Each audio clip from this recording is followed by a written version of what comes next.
It's dangerous to go alone. Take this.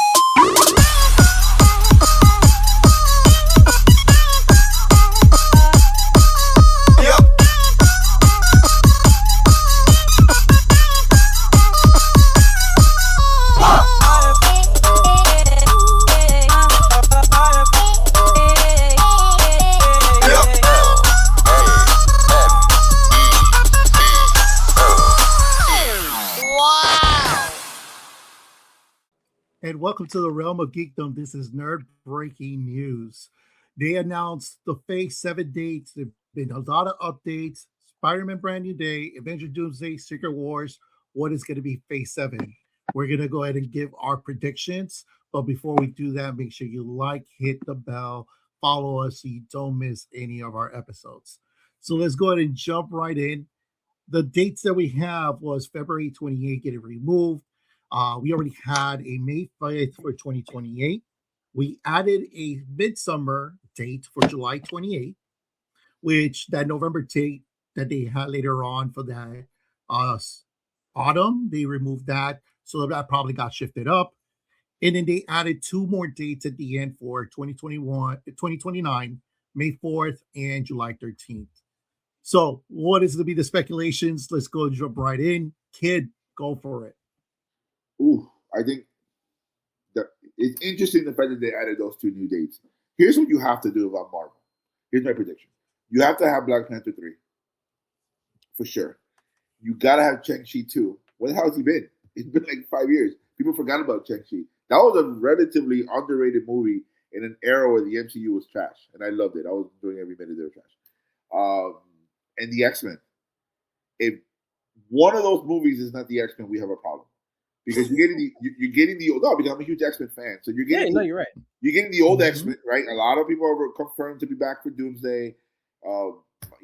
Underrated Cyclops. He got so destroyed in the original 3 films. James Marsden, great Cyclops, and I love the fact that you saw the teaser trailer. He's wearing the 1990s Cyclops gear.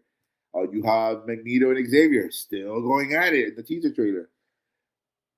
But you have to do something. Right, this has to be a new X-Men. You have to have we're yet to confirm Sadie Sink's character. Even though it's weird because you see a lot of confirmation who she's really playing in Spider-Man 4. That's going to be if she's Jean Grey, how she's going to fit with Doomsday and all that stuff.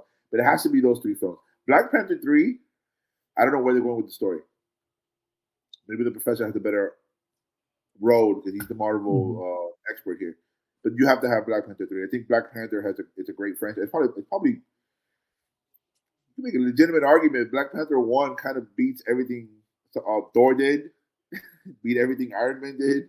Correct. Except for Captain America 2 and 3. Even then, you'll still fight and put it in there. Even then, you'll still put Black Panther in there. That's how good Black Panther 1.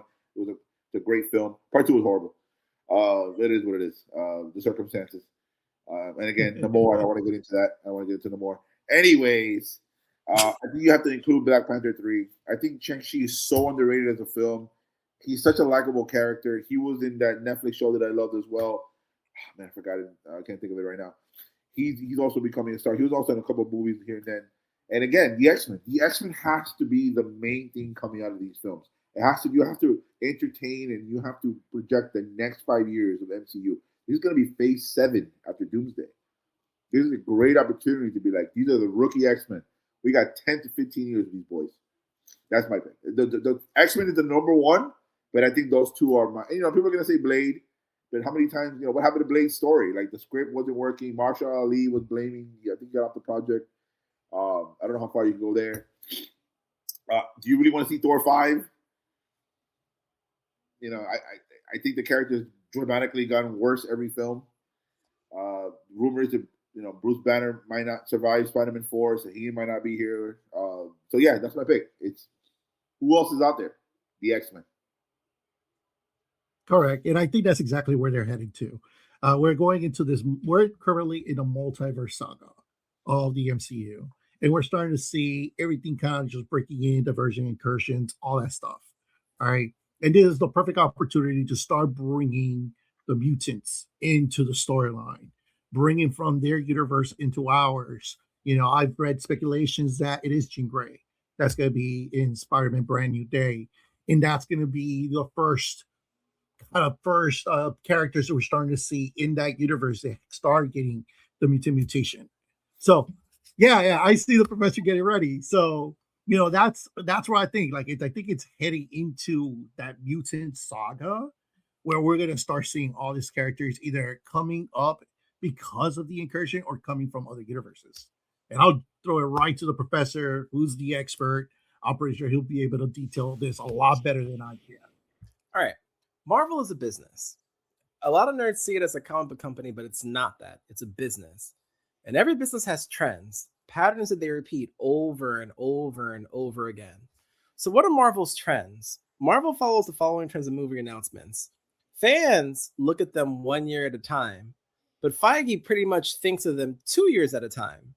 That's one piece. The second piece is the directors are usually announced about 2 years before production. So if you're ever wondering what movie's coming close, all you have to look at is what directors do you know are directing what? And that will usually tell you what's coming up next and in what order.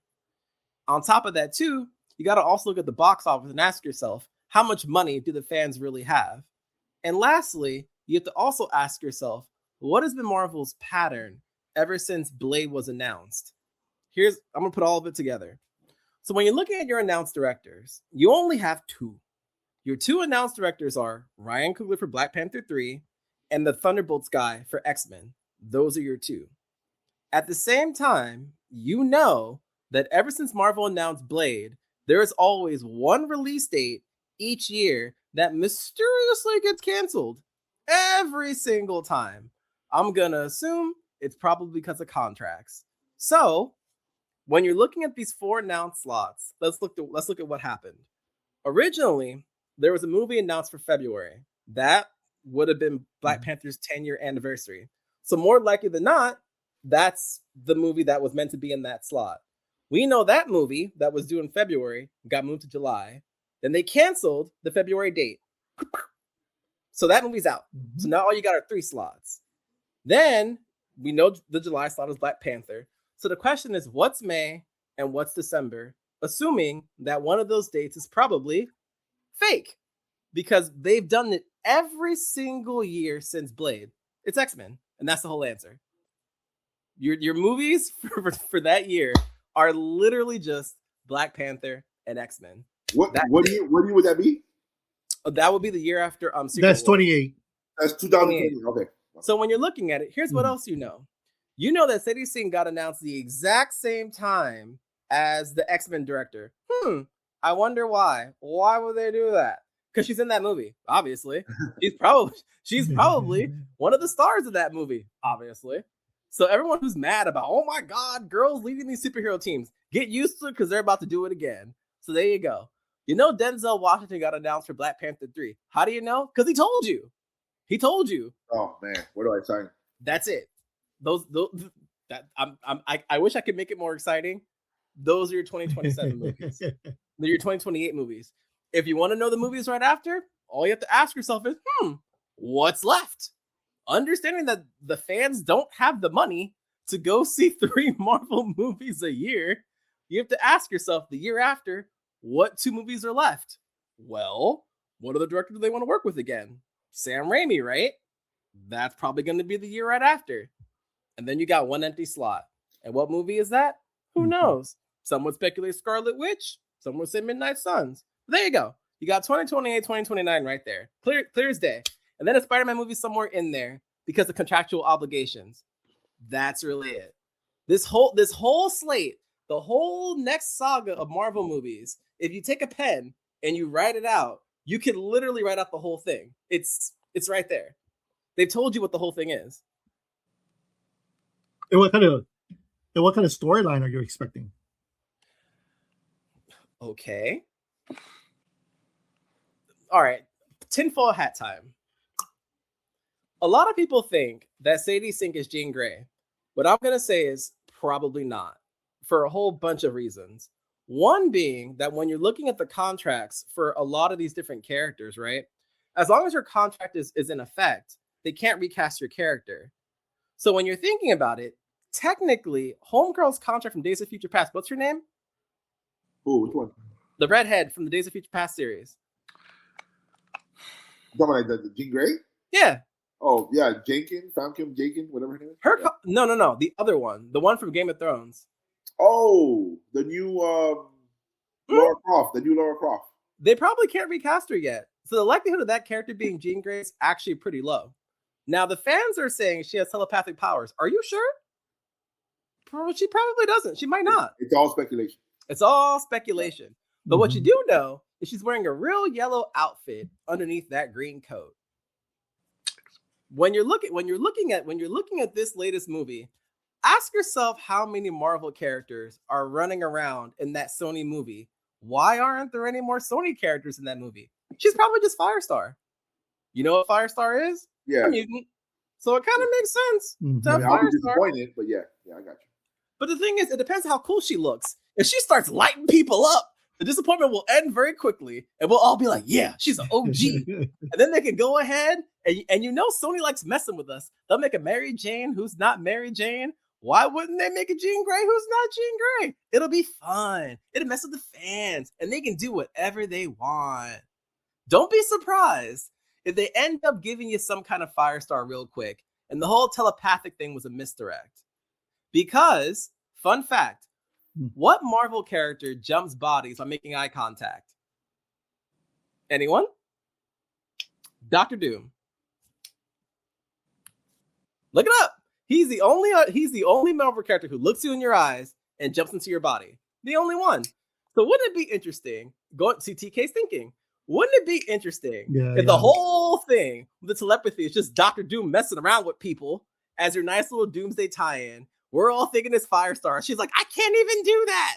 And then boom, you find out in the end she got flame powers. Bada bing, bada boom. Nice, clean, easy. And we'd all be like, but we'd pay for it. And that's the objective. And then you slide her into the next movie. You know who'd be happy with that? Sony will be happy with that. You know who else be happy with that? The fans would be happy with that. And it also prevents the redundancy problem. It works. It's a good move. It's a good move. I'm just saying. Yeah, I couldn't say any better than that. That's and then going back to TK's point about where all this is going, I think the ultimate goal for all of this is Inferno. I think every single X-Men and Marvel property is going back to Inferno because Inferno is the only story that Marvel has that ties together mutants and magic. And if you're looking at what the next saga is looking like, it's mutants and magic. Because Doctor Strange is still around for some odd reason. I don't know why, but he's still there. Who? Exactly. Who? Doctor Strange. Ironheart teases a Doctor Strange school that nobody cares about. They got to do something with it. You got a whole bunch of kids learning magic. What are they going to do with that? There you go. And you know they want to use Mr. Sinister. There you go. He needs to be the best. Yeah, every time. Yeah. There you go. It's clean. It's easy. Done. That's actually a pretty interesting storyline. Eagle, what's your reaction? Yeah, I just think that they realized that they were going too fast, and they were releasing a lot of movies, a lot of TV shows at the same time. They saturated the market, and I understand that they felt the need to do it because they were riding on a high note, right? The Infinity Saga was successful. Yes, they had a few films that they didn't work out, but in general, like you could say that the Infinity Saga, they just left a lot of money, a lot of IP to work with, right? And also a lot of actors under contract, just like the professor was saying, that they needed to do something about. The Multiverse Saga, on the other hand, has been very slow, not as many releases, and I think that because they had to get rid of some actors, right? Robert Downey Jr., but he's back. But in general, they suffer from the success of the Infinity Saga, which is crazy to say. But, when you release 28 titles and the movies, and that's not counting the TV series, then again, saturation happens. Now, they're taking it slow, and the problem with taking it slow and maybe releasing one or two titles is that people are really expecting what you're going to do, and you're going to be subject to more criticism, which is exactly what they're going through right now. So, in my view, I think that it definitely has to be the mutants, right? Because of the contract that they acquired the mutants, right, in 2019 from Fox. They had to do something about it. And they did it because they knew that after I don't know if they're going to mix in the multiverse. They're going to mix the mutant. Is that what they're going to do? Right? Is that the whole point of bringing the multiverse to basically bring in the mutants, or there's going to be another saga where it's going to be the mutants? Well, supposedly it's after Secret Wars. After Secret Wars, it's going to be a brand new saga, basically. Okay. Yeah, it'll be like a combination of multiverses, kind of merging into like one timeline. Well, basically a soft reboot. Hey, we got the next 20 years of these kids. No, that's exactly what it is. That's exactly what it is. 20 years from now, they got old. Let's do it again. Yeah, you got me in the 2000s. Might as well go with my kids in the 2034. Ego, let me ask you this: you think Doomsday had the chance to be the best Avengers film? Yes, only because they work really hard when it's about the Avengers. It's not about to be that type of movie. They're gonna use the blueprint of the Infinity Saga, where they're gonna have this movie where the evil guy basically comes in with his plan. Nobody knows who he is. Catches everyone by surprise and destroys every single superhero. They're super down, and then they're gonna find some way to kill some, leave some alive, and then get some sort of we're back to normal type of thing. Remember, the cast is insane for this film in December. Fantastic Four, you have Wakanda people, you have Evans, you have Robert Downey, you have Thor, the Thunderbolts. I forgot about the Thunder Scrubs. Yeah, Tom Holland is gonna be there. Yeah. Like, the cast is insane because remember they did the whole video last year where they went to like each chair. Mm-hmm. When they revealed. Yeah. So so it has the potential. I think that's a hot take, but we'll do it in another video. But I think it actually could be the best Avengers film. I would think so. I wouldn't be surprised. If they do it right. If they do it right, especially that you have Doctor Doom. It is a character that Marvel fans have been dying to be properly done on TV. If they could pull this off, it will automatically jump over there to be the greatest Marvel film. Yep. So, any final comments? I was just gonna say, I think that I hope that they make it right with Black Panther. We know the situation. You would feel for the franchise in terms of the storyline.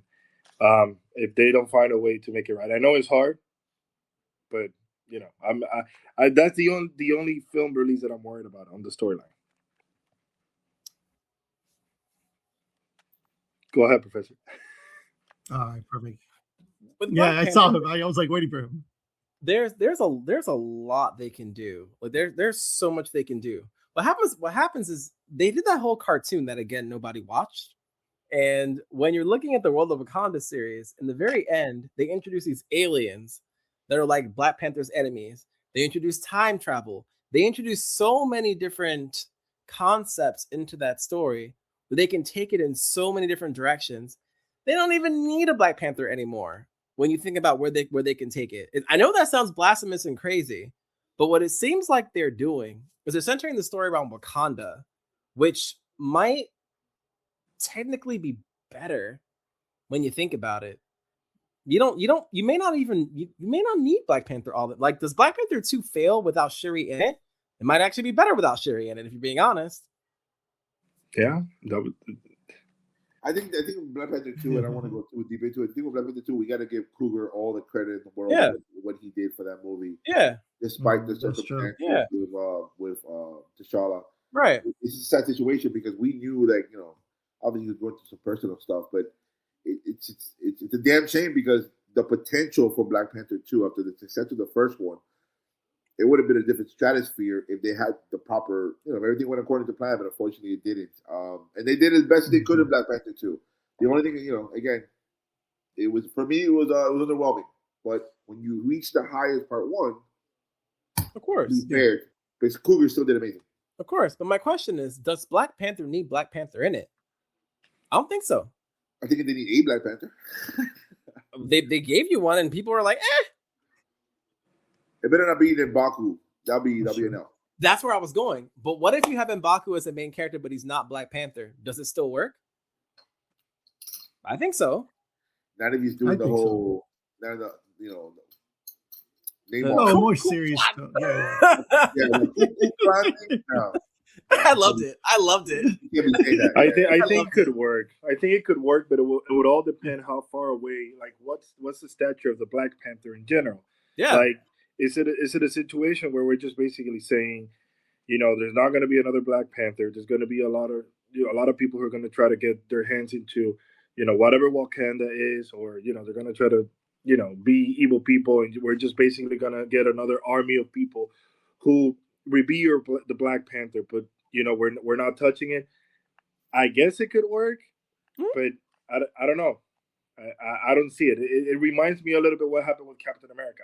They retired this guy, and then I don't know where, I don't know. I don't know if it's going to stick. That's The the problem. problem with that one is the fans wanted Bucky. The fans were dying for Bucky. So it was Everybody sabotage. wanted Bucky to be Captain America. But And here's the thing. when the shield went to Sam Wilson, But here's the thing. you What if you do Captain America 4? No Shield, no Captain America, just Falcon. Better or worse? better? Exactly. Better. Exactly. It's the shield, unfortunately. Exactly. Yeah. Mhm. No, It's we could see the dangerous same to thing. go alone. Maybe. Take this. Yeah, all right. Well, thank you everybody for tuning in. Let us know what you think about what Phase 7 is going to be. Maybe you have your own ideas and theories. Go ahead and add that down in the comments. We'd love to hear from you guys. So keep your fandom alive and your war drive engaged. Until next time, fellow nerds, this is Nerd